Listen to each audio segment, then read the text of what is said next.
welcome to episode number 13, I think. We're looking at 13 of the After Hours podcast. Here with me today, I have Dylan Scott, who is the founder of Vectors. Is it Vectors GG or just Vectors?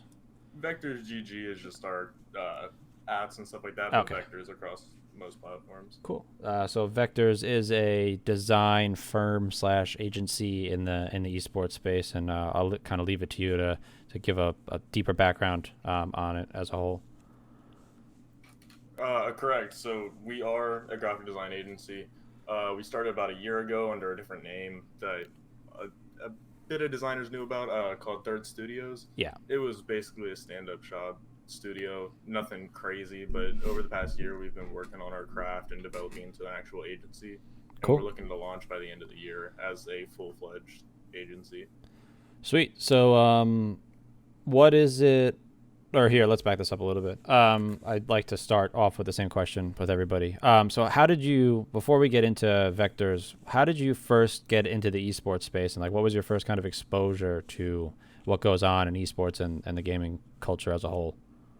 So, as a lot of the gaming community, I started off in Call of Duty, just playing like casually, Yeah.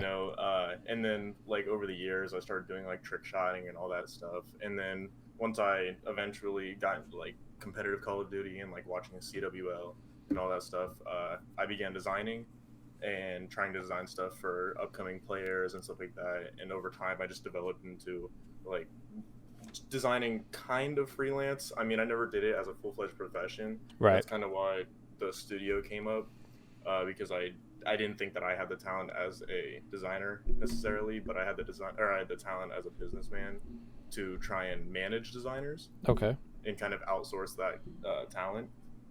But yeah, super simple upcoming with like a lot of the guys just watching Call of Duty, wanting to be a professional player, realizing that just wasn't going to happen, but still loving and having love for the esports community and all the different titles that it has. Yeah, that makes sense. So you kind of started off there a little bit with, you were in Call of Duty and you worked with upcoming like players and stuff for their whatever needs they needed graphic design wise. It's kind of how I got into graphic design as well. How did that go for you? Is it very like, did you do it because you mentioned you weren't really trying to make money with it, or that wasn't your skill set, but what was your initial kind of reasoning for like learning graphic design outside of that?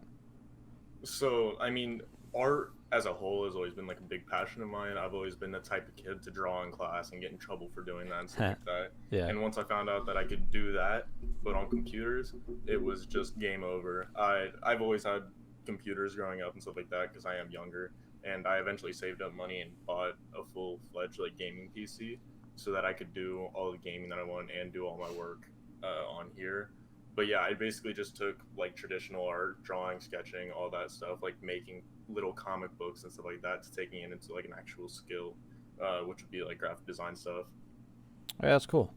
So Third Studios, the initial version of what Vectors is now. But when did that start? When did you kind of start piecing that together and like building that team or launching that? So before we started Third Studios, I'm saying we, as my former co-founder, Mhm. Noah, me and him, we both ran a little like pop-up shop type esports organization that you see popping up all over the place, in about like, I think it was July of 2018. Okay. And we figured out it wasn't going to work by August, and so we started working on a design agency because he knew that I loved design as a whole, and then he wanted to get in on the business side of it. Okay. So together we started formulating this. We came up with the name with the help of a couple of friends, got some designers together, and then just basically outsourced client work and advertised for all of our designers at the time, which was nothing really special. But over time we've developed and gotten into like actual professionals. Yeah, that makes sense. So how does you see in the space, there's a lot of, I've seen in the space a lot of design agencies kind of come in and out, like the whole studio thing, or whatever it ends up being called. Like what is it? what is it about them? I don't know how many you've been a part of, but what is it like that doesn't keep them around like long, that they don't last or whatever? Do you, Um, yeah, I get what you're saying. yeah, I'd say it's definitely focusing too much on your image rather than the actual processes behind your brand. yeah, A lot of these agencies are ran by people who have never had any prior business experience, myself included. I've just developed that and like learned through doing.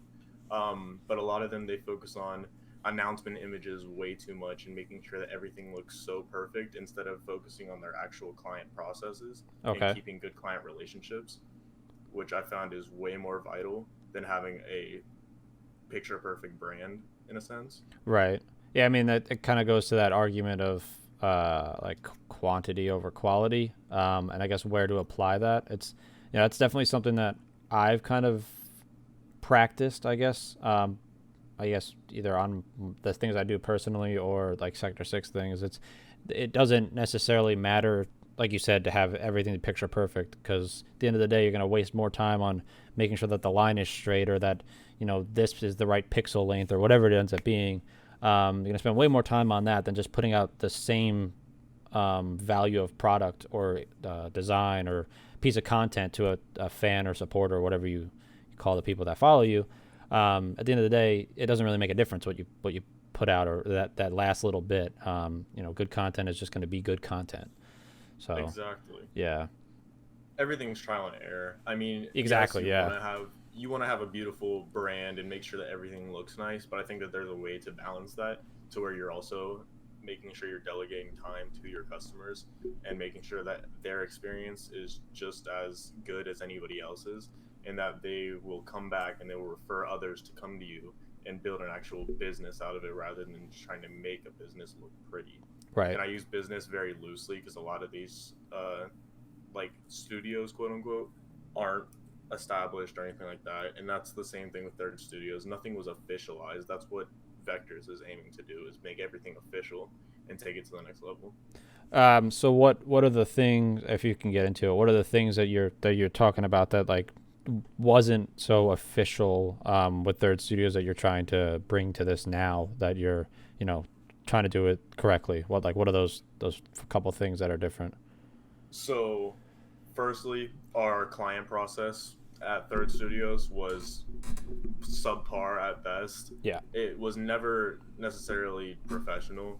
Everything was done via Twitter DMs Okay. and just word of mouth, just super, super like amateur stuff, which is not the way to go if you want to build actual professional relationships. Right. So, through Vectors, we have a site in the works which will be strictly email based or through our website, through Mm-hmm. like chat rooms, stuff like that. We are bringing in services and products that we've never done before, such as pre-made logos. We're going to have an entire pre-made store, so pre-made logos, stream designs, jersey designs, which is something that I'm not necessarily sure if any other studio or pre-made service is doing yet, which I think gives us something that may put us ahead of the pack. But it's a very, very tricky subject, just because it's it's hard to sell a pre-made thing such as that, because a lot of these jerseys revolve around logos and stuff like that. But we're gonna try our best to make that work and see how it goes, because like I said, everything's trial and error, and that Yeah. could go either great or terrible. Yeah, I mean that makes sense. As far as pre-made jersey designs go, there's definitely things you can do, but obviously, someone who's going to go through a jersey design process is going to have a much better time if there's something that there's like little nods to their brand throughout the design itself.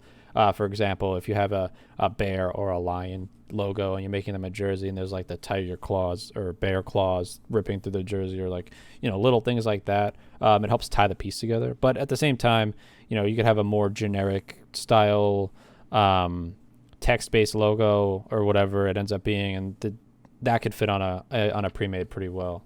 So it's not. Yeah, I think our target. Oh, my bad. Go ahead. I was just gonna say it's not that difficult to make it work. It just doesn't necessarily. I mean, it definitely doesn't hurt to take that little extra step to put the branding back into it as well. Exactly, and I think our target demographic for the pre-made jerseys will be more towards like newer esports organizations Yeah. or gaming organizations who might not necessarily have the money to go through like a way bigger company or go through a jersey company to have them design all that stuff. Because I mean, depending where you go, it can be pricey and not like Yeah. it just depends. Yeah, for sure. I mean, I will say, I do know Creative Grenade at the time they were Gamer GFX that they were doing it were doing either jersey design services or pre-made jerseys. I can't remember what the process was, but I do remember that they did that because they had done it with Esports. Oh, what the hell is the name? Gaming Jerseys Ltd. was the name of the company that they worked with at the time. That was a mess to say the least. But I think it's a good idea. I think pre-made is always good to have as an option because that's how you make in anything that you do. Pre-made anything is a good way to make what's the word? What the hell is the word? Not stagnant money, but like passive income. Thank you. It's a really easy way to make passive income because for one, if it's a pre-made stream overlay, you just put that up on your website, and if 1,000 people come on your website in the month and 40 people buy it, that's 40 people who wouldn't have bought it if it wasn't there. And then on top of that, you do all the legwork on the custom stuff too. So, Exactly.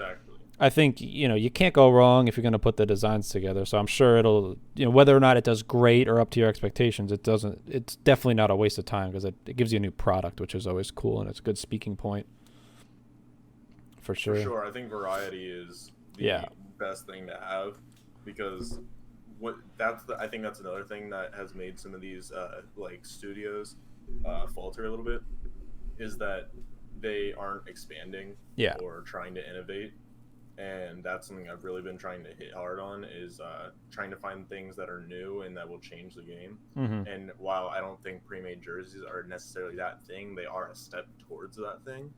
And that's what I'm working with. God, sorry, working towards all the time. Yeah, Took a little bit of water there. I hear you. No worries. All that makes sense. I think so. Outside of the things that you mentioned, do you guys have like a focus? Like, are you going to be like a logo studio that does this also, or are you going to be a stream graphic or branding studio that does the XYZ also, or is there going to be more to it than that? So we offer everything from branding to social media designs. Yeah. But I think our best sellers are typically branding. So I think we're really going to try and hit hard on the pre-made logos and also like pushing our custom logo service because we have some of the best logo designers, I think, personally, on my team. One, just to throw out a name, Mason, he designs for UIU, which I don't think he I know made him. they're like pretty. I wouldn't say new. No, I know They're UIU. newer. I just don't know Mason Yeah. is what I meant. Oh well, he's the creator of their logo. Okay, And cool. he handles their entire branding, and he's just insane. Yeah. I mean, I like that logo a lot. I mean UIU is pretty cool. It's not Mason Dixon, is it? No, it's Mason Mulcahy. Okay. Yeah, no, I don't know him. Yeah, that's cool. So, have you built out your entire team yet? Or are you still looking? Hashtag any interested graphic designers who may want to reach out to Dylan that could potentially have a job. It's a long hashtag. Currently, my team is pretty full. We have about 10 designers on. Oh wow, okay. But depending on how we like expand, if when we launch it takes off further than I would have ever expected, we will be picking up more. But we have 10 designers just because we have a couple who are going to be focusing more on pre-mades than necessarily custom work. Yeah. And the more we have of them, the more content we can put out and the more money we make, and then it just cycles. Yeah, that makes sense. Now, here's a question for you. And again, if anything comes up and it's not something you're comfortable with, just let me know. But for as far as these guys coming on, I'm sure they're going to all be treated as contractors coming in, right? Exactly. So I am not going to front like I can pay salary to these guys yet. But since it is just a client finding process for them at the moment, right? Everything is I'm the middleman. I find them the clients. They come to me, and then I take a small percentage, and then they get the rest. So Okay. everything is going to be independently contracted. That way, I don't have to offer benefits or anything like that because nothing's physical. We don't have like a physical workspace or anything like that at the moment. That is Yeah. obviously something I strive to create in the next 3 years, give or take. Yeah, well, But that at the makes current sense. moment, they will be independent contractors. Yeah, it's Yes. probably the easiest way to do it. I guess I was getting at like how are you how are you going to incentivize the designers to do things like pre-mades where they're not making any upfront cash unless you pay them upfront and then you take the commissions or the sales on that. Like, what does that look like, or what is your plan around making those pre-mades and stuff? So my team, I've had most of them on for 5, 6, 7 months, and I've built really strong relationships with them. And I like to believe that all of them have a strong trust with me, just as I do with them. And a lot of them came to me with the idea for pre-mates rather than me going to them and like asking them about it. So I think that that won't be an issue just because they're already motivated for it because they believe in the brand and they've been here not necessarily since the very beginning, but they've been here since a certain time and have watched me grow and have watched the entire brand like shift and seen what I want to change it into.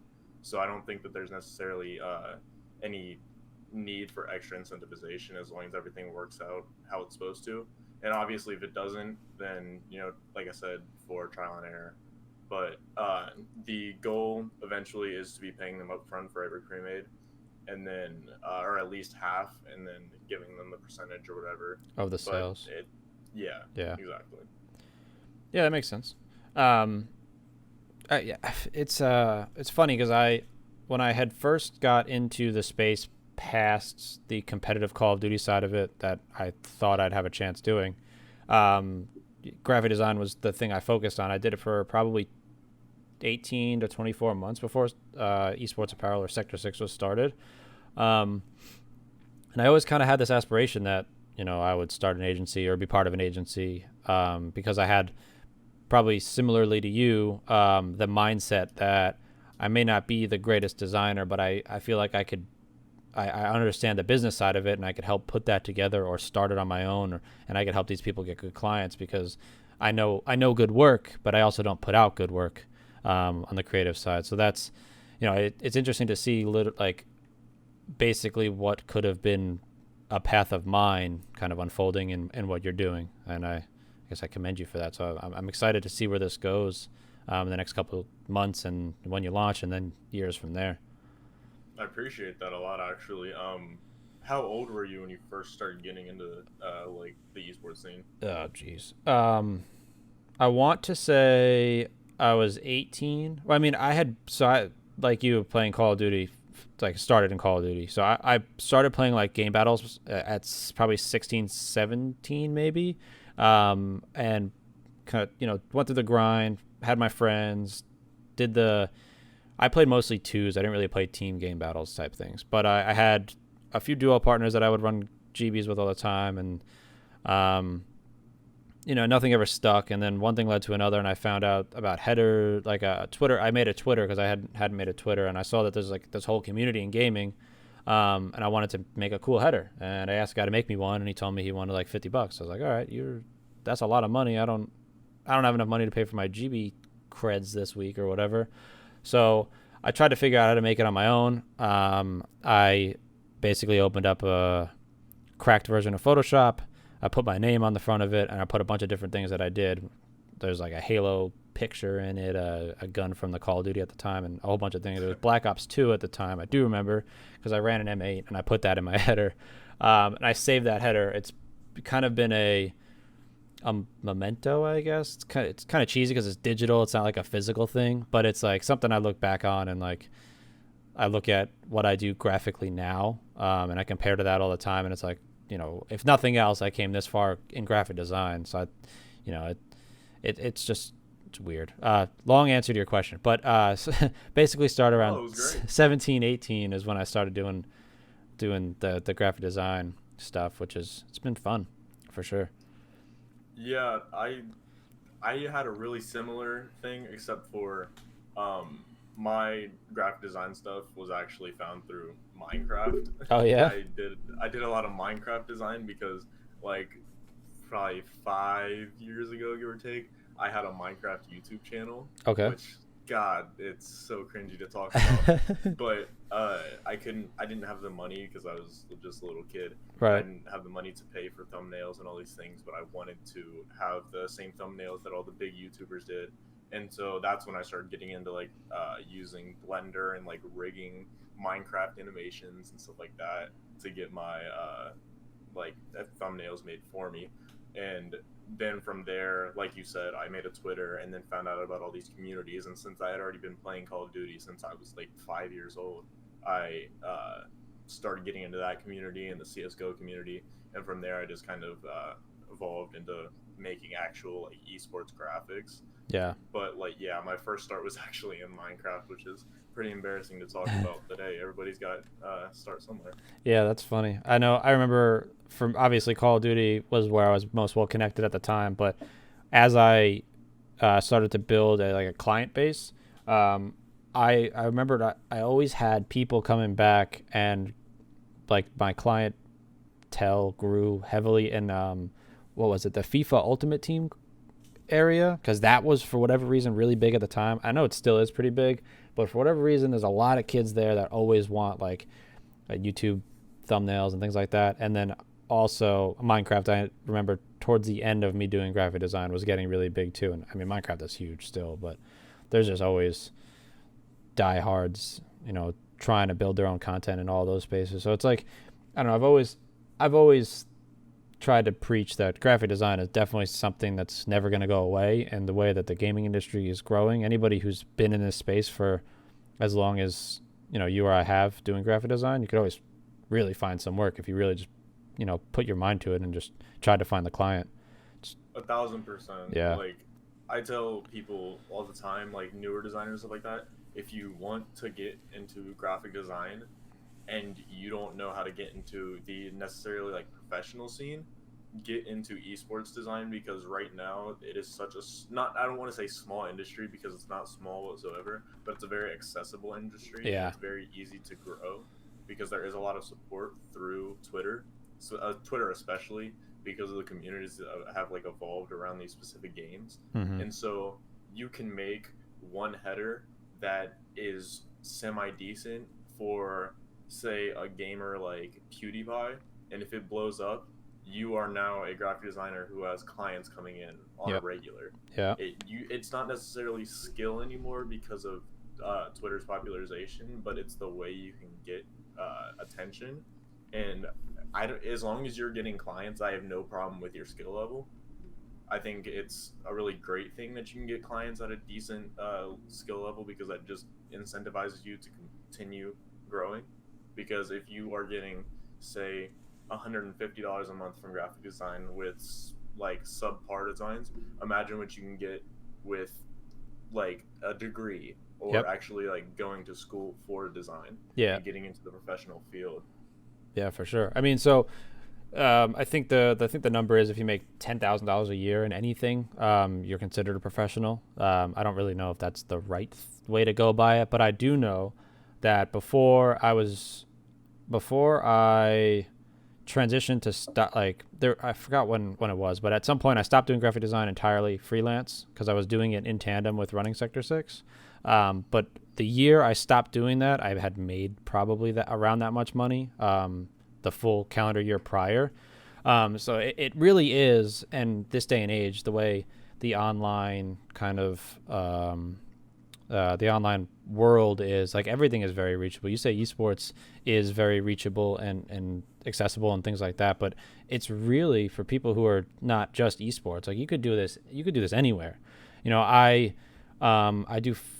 try to do freelance photography on the side. I don't hustle as much as I should, but there's weekends where I get up and I reach out to 40, 50, 60 different Instagram accounts that I find that I just want to shoot their product.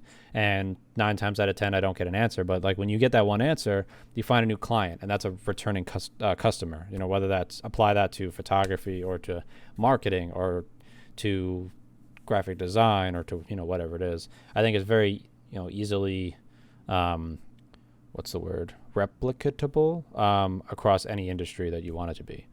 So just a matter of hustle. I think I think the reason esports is so, or in my eyes, just so accessible, even amongst like other industries, is just because are these days 9 times out of 10 have already had a gaming console or a gaming computer Yeah. or have games on their phones, so they already have a relationship and they already have knowledge of these games. So I think that going into this industry, you played Call of Duty since you were however old, you know about the game, and so therefore you can translate that into knowing or learning about like the Call of Duty new franchising league that's coming out and stuff like that, and that's how you can apply your skills or your graphic design to those players and stuff like that. I think that that's just part of the reason why it's more accessible, Mm-hmm. is because there's already common knowledge about these games that people have grown up playing and stuff like that, compared to like something like you were talking about, like shooting photography for like a product or something like that.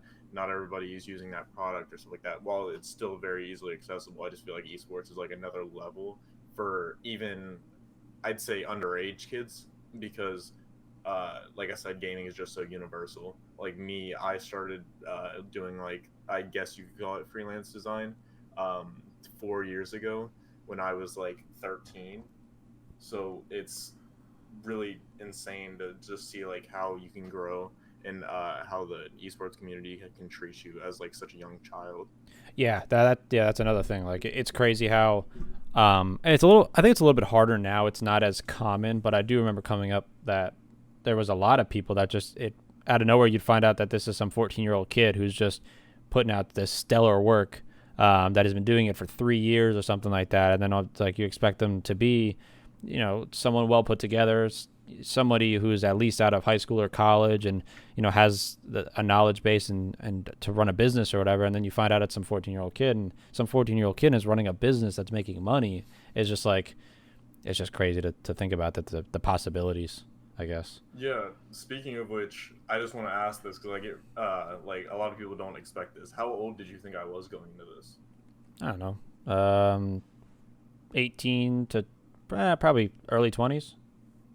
Well, 16. So, okay, you just sound super old, so that's why I aimed Yeah, higher. I get that a lot. My voice is really deep for my age. It's Oh really wow. funny hearing people's reactions to it. Oh, that's awesome.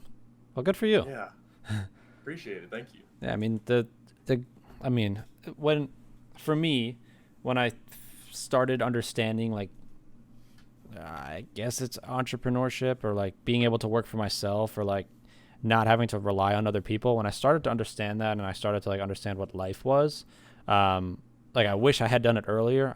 I think I had started that thought process of things like pretty young, comparatively, but I will say, obviously the younger the better because you have a better understanding of what's going on, and the earlier you start, the further you'll make it. I think is the kind of the way I look at that, at least.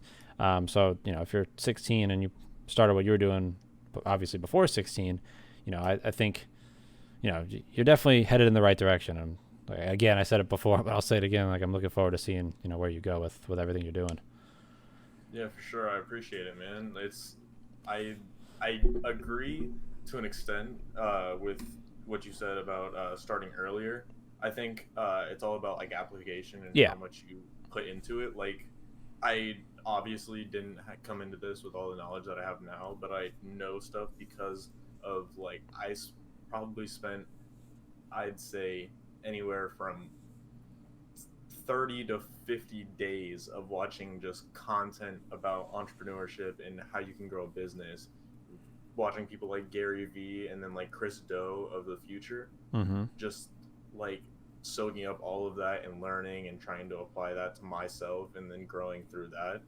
Because I know some kids who have been in this even longer than I have, and they're my age, and they aren't doing the exact same thing as me or don't have the same mindset. And I feel like it all comes down to maturity as well, because I'm very immature for my age, Yeah. and other people, they're still just trying to act like kids, which I think is good for them. Honestly, I've just been exposed to things that have made me more mature at a younger age. Yeah. I mean, that sounds pretty similar to how I was. Whatever happens in your life, whether good or bad, if that helps you mature or helps or makes you, I don't know if helps is the right word, but if it gets you to mature early, you're life track is going to be different because of that. Again, not necessarily good, not necessarily bad, but it's just something to think about, I guess. Definitely just something to think about. For sure. Like I said, I mean, that covers most of your agency and the graphic design. I mean, we can kind of probably talk about graphic design and that whole thing, and until we're blue in the face here. We could probably transition a little bit into like, you mentioned it before, the franchise league in the Call of Duty space. I don't know how much you're following that, but how do you feel about that? Are you excited to kind of see a more structured, position taken from Call of Duty as a whole, or for Call of Duty as a whole, or are you kind of nervous to see what's going to happen with that? So before I get into this, because I do have an opinion about it, but I'm not as like involved in the esports scene as a whole, like as like competitive esports goes, Right. as much as I used to be. But as far as the CDL goes, I am both very excited because I think it's a good step for esports, but I think it's a bad step for Call of Duty, if that makes any sense. Oh, it makes sense. Because I am a big fan of the structure that is going to come out of this, but I'm really skeptical of how well it's going to work out for Call of Duty. I think it might set up a bad precedent for franchising for other titles, because Call of Duty has been on a decline as far as viewership goes for years. They haven't been doing the numbers that games like CS:GO and Overwatch are doing, and I think that it's like really ludicrous to say that it is worth buying a $20 million franchise spot in a game that has been going downhill for 3, 4, 5 years, and I just don't see where the investment is going to pay off as far as getting like an ROI for these like these organizations, because like I see why they're getting into it, because they have been juggernauts in the scene for 10 years, but I feel like the cons are going to outweigh the pros by a like major ton, because it just I don't see the money being there. There's no viewership, if that makes any sense. No, Kind see, of a long tangent, but no, I totally. The thing, I feel like I have an opinion on this, but I don't at the same time, because I have a similar opinion to you, and I feel that that's a big chunk of cash to put down, to be in a league that is arguably going downhill, but at the same time, I think it's going to help rejuvenate the scene as a whole. Now, without knowing what's going to happen 6 months from now, when the 6 months from now, yeah, or the league starts whenever next year. Without knowing what's going to happen when the league starts, and it could totally be a flop, and it could totally be what Overwatch did but better. There's a lot. I guess there's a lot of factors. If it's done well, I think it could be really, really good for the scene, because it could help, build new fan bases, and build more fans of the game as a whole. You're basically, you're building. There's a lot of new money that's coming into the space, which I think is really good. Again, if done correctly, you could put anybody could come in with money and not know what they're doing and just absolutely tarnish what's going on here. But I do think if done correctly, it could be done really well, and it could help build the viewership of the scene as a whole. And I'm kind of just trying to be a fly on the wall with it, I guess, is the best way to describe how I feel about it, because I don't obviously have the money to put into that, and I don't know if I ever will. But it's definitely not something that I'm chasing after, obviously. But I'm looking forward to seeing what happens, whether it's good or bad. If it sucks, then I'm looking forward to how they pivot. But if it's great, I'm here to support it. So I guess we'll see what happens. so another angle I want to see what you think about the way that esports has almost always been done is that you and a couple of friends who have been grinding in the game can go and compete in open bracket, and then get to being in the closed brackets and going up against some of the biggest names. How that's no longer going to be a thing, and I think that really is going to hurt Call of Duty, because that's always been something that has been really accessible. You and a couple of friends grinding game battles until you get to the top of the leaderboards. You guys decide to go to a LAN. You guys beat out all of the other teams in open bracket, get into competing with teams like FaZe and Optic, and then somehow win a major. That is no longer an opportunity with franchise-based teams, and that really makes me sad because that's been like a very like big thing for Call of Duty, and I feel like that's been a big appeal for Call of Duty esports just because of the fact that you guys could be nobodies and then make it and be at the top of the league.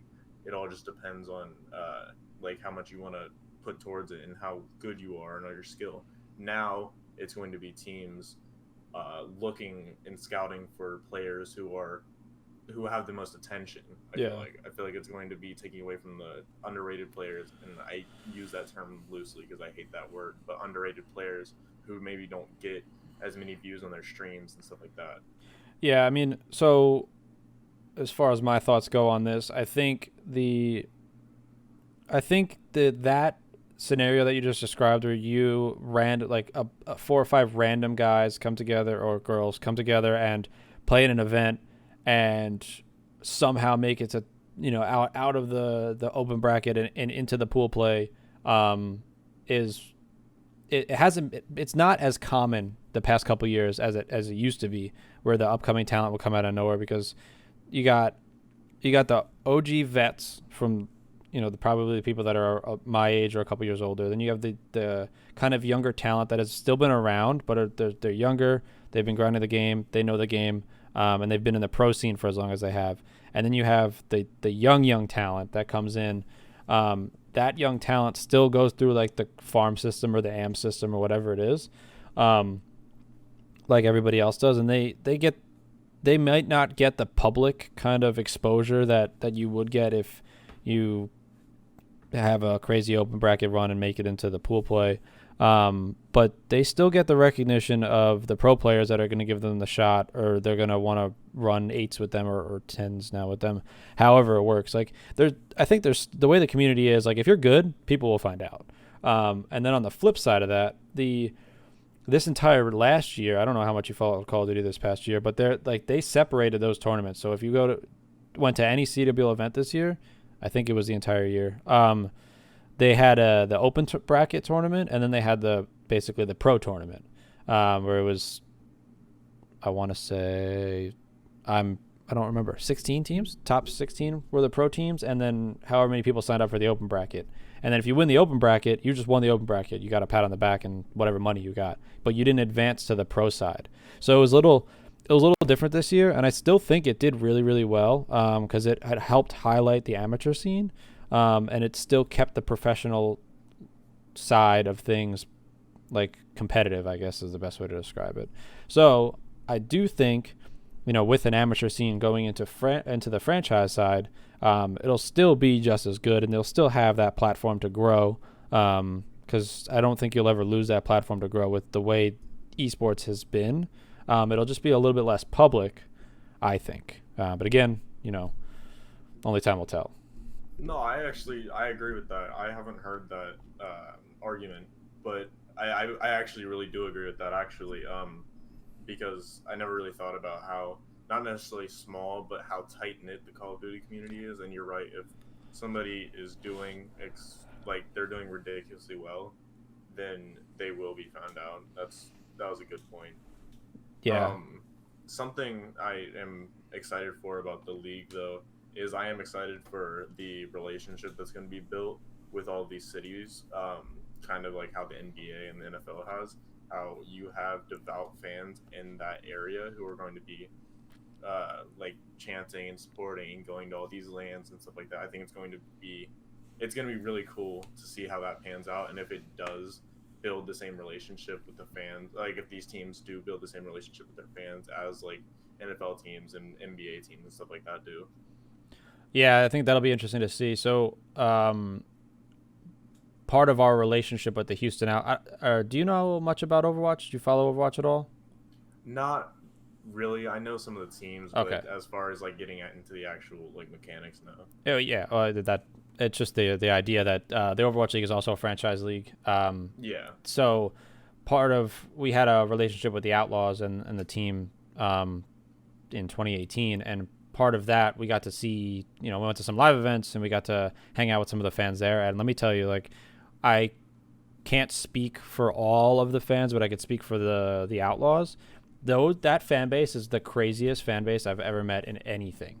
I've never been to, like, I'm a Giants fan and for football, but I've only been to select games there. But I have been to however many live events that we went to for the Outlaws, and it was just the craziest esports experience I've ever been a part of every single time.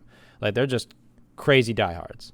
So I think, part of that is, I have to say part of that is probably the Overwatch fan base, but then part of that is also the fact that people are so tied to Houston, Austin, and San Antonio, as a fan base, that they just gravitated towards the Outlaws and they just, got together and were diehard.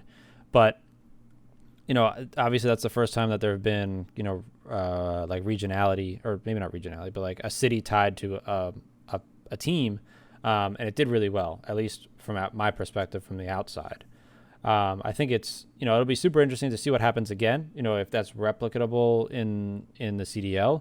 But I don't know. I'm curious to see how that goes. I think it could only help, because when, Frank from your high school class finds out that there's a team in Dallas, they're going to gravitate towards them if they know nothing about Call of Duty, but they want, or the competitive scene of it, but they want to follow a team, they're going to gravitate towards Call of Duty, towards the Dallas team.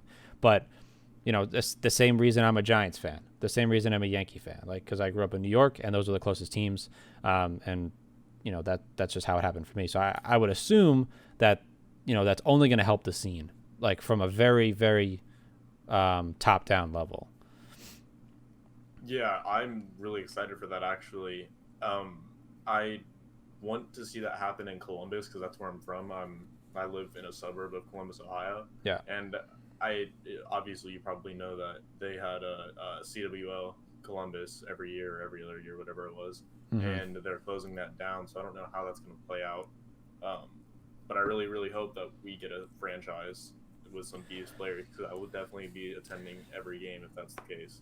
Yeah. I don't know if they announced all the cities yet, but I'm sure it's possible, I guess, in theory. Obviously I know nothing. I know probably, the same amount of public information everybody else does. So, it'll be interesting to see. I know for us, or for me, cause I'm in Frisco, which is in the Dallas area, we'll have the team in Dallas, which will be cool to watch. But at the end of the day, for me, being around the space as much as I have, like, I'm a fan of certain players. Like, whatever happens to Clayser, I'll probably always watch whatever team he's on, because I've just always enjoyed watching Clay. And, the rest of the guys in the space that I know are talented, it'll be interesting to see what happens to the former Optic team, or not former, the current to be former Optic team. Well, it'll definitely be interesting to see. And there's going to be a lot of different people in a lot of different places, and a lot of really cool fan bases, I think, will come of this, and I'm excited. Yeah. So I think that the way relationships will build with the cities, will take the next generation of Call of Duty players, which I don't feel like we've had yet. Like, I feel like the same generation that we grew up with is the same generation that's running right now. Yeah. Obviously, there's been some newcomers, but for the most part, all of the OGs are still here. But I think once we get to the point where all of the beginning guys are going to be out of the game, we'll have the new people who nobody has, like, relationships with. The people in those cities will have to build relationships with whatever team those new guys end up on, and that's when we'll actually see the relationships begin to build. And that's when we'll see, like, the crazy fans and stuff like that. But I don't know. That's just speculation. I feel like that could be something. Yeah, I mean, you look at, if I remember correctly, it was Envy and FaZe had, like, nasty Overwatch teams before the Overwatch League came around. And then they all got picked apart. And, like, I'm not going to pretend to know who was where and where those guys ended up. But I guess Overwatch wasn't as deeply rooted as Call of Duty is, because now Call of Duty has been around 14? 20 years. Almost. Forever. Yeah, I mean, almost. Has it been almost 20 years? I think so.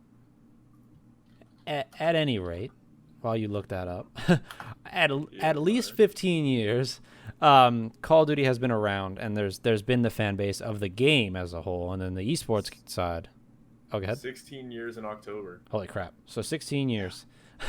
That's a long time. So I mean, to have 16 years of Call of Duty. Not, I mean, granted, like it's not all esports. It hasn't all been, the 16 years of the same people competing. But there's been, from the beginning, the same people have been competing and are still competing. Overwatch wasn't like that. Overwatch was around for, I think it's 6 years now or something like that. And the league has been around for almost 3. So it's a lot less of a time frame to kind of reset. So I have not thought about it from the point of view that you just made. So I think that might be a little bit more interesting, seeing what happens with like the vets, like the OG vets. So yeah, I mean, that will be interesting to see. At any rate, still pretty excited, but for sure, that's going to be, you're right. It might not be diehard city based yet, but we'll see what happens. I mean, it kind of is what it is.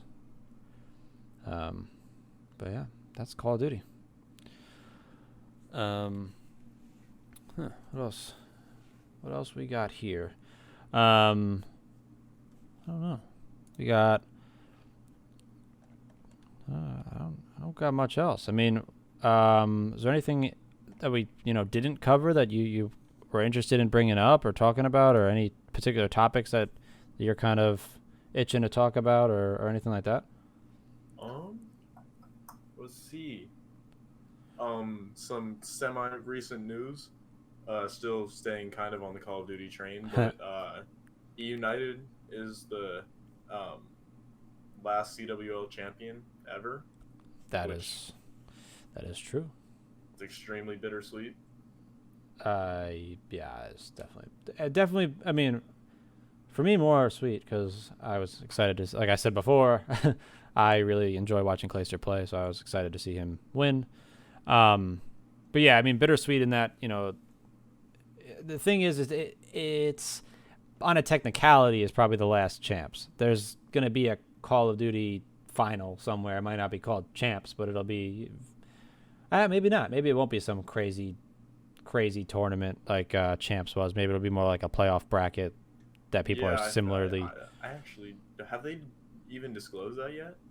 I have no idea. I don't know. I mean, if it's anything like the Overwatch League where they play, a best of 7 tournament or something like that. Like each match is a best of 7. Like, I don't know. Like, it'll be interesting to see for sure. I would expect it probably follows a similar breakdown to Overwatch League, but again, you never know. But champs has always been like a gauntlet, so that's been fun to watch. So if it's not the same tournament, yes, it'll be kind of upsetting to not see that again. I kind of agree with you there. Yeah, but I mean, I couldn't be happier with who won. Honestly, United deserved it. Yeah, they played out of their minds, absolutely out of their minds. But I feel like every time there's a champs, not so much the regular majors throughout the year, but every time there's a champs, there's always a team that just absolutely plays out of their mind, and it's like these guys are gonna win, and they deserve it, and then they win, and it's like, not that you could see it coming, but it's like when you look back, it's like, they played absolutely bananas. For sure, and I feel like United, they weren't taken as seriously as some of the other teams, like obviously like FaZe and like Optic and all that, up until here recently. I don't feel like they were a big dog until the past like year and a half. Yeah, I think a lot of what it was initial molding, or initial, I guess, finding themselves, and like finding. I think the biggest thing that they did was cementing Clay with the Twins, because before it went to 5, they played with Silly, and that was a great team. But when they got rid of Silly and then it went to 5, I don't remember if they had a roster change or 2 in between there. I think they did. What's his name? They had somebody. It doesn't matter. But as they kind of found their footing and found got a hold of their skill sets and stuff like that. It was just great to watch them kind of, grow and become a better team and like understand each other more than they already did, which was sure, great. You can definitely tell there's chemistry there. Yeah, for sure. But I guess again, we'll see. It's depressing, not depressing, but it's like upsetting to talk about, to think about what's going to happen to those 5 guys and the 5 guys on every team that have or don't have chemistry. Yeah. It'll definitely spice things up, but it's going to be very sad to see some of these teams break up that have been together for years and years. Yeah, for sure, absolutely. Yeah, but we shall see.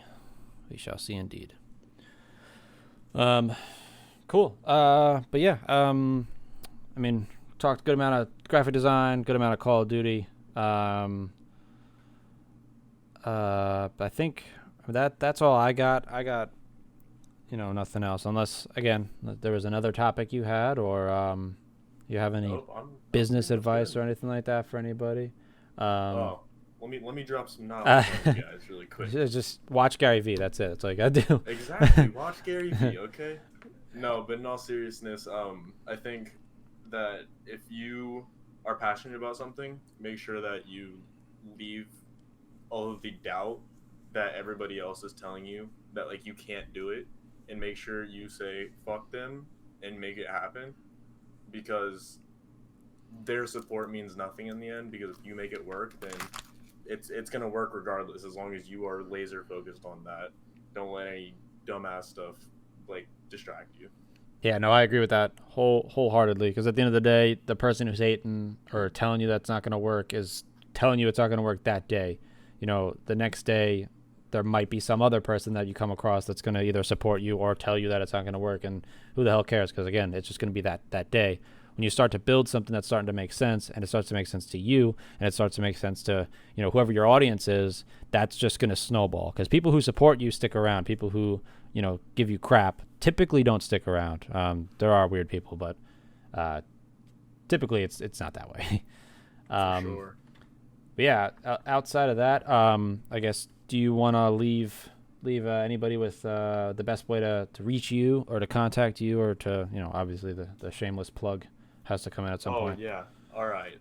So you guys can follow me on Twitter at DylanGG, but instead of an A in Dylan, it's an X. And then if you guys want to email me with any like business inquiries, or if you want to talk to me, you can reach me at business.dylans@gmail.com. Yeah, that's about it. Cool.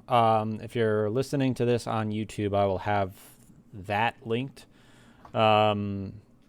Also check out Vector's GG when that comes around. That'll be a pretty cool thing that is a pretty cool thing that he's working on. I'm excited to see it. I would check that out. Depending on where you're listening to, make sure you like, comment, subscribe, follow, whatever it is on the platform you're listening to this podcast on. And as always, I will catch you guys in the next one. Thank you for listening, and I'll see you later.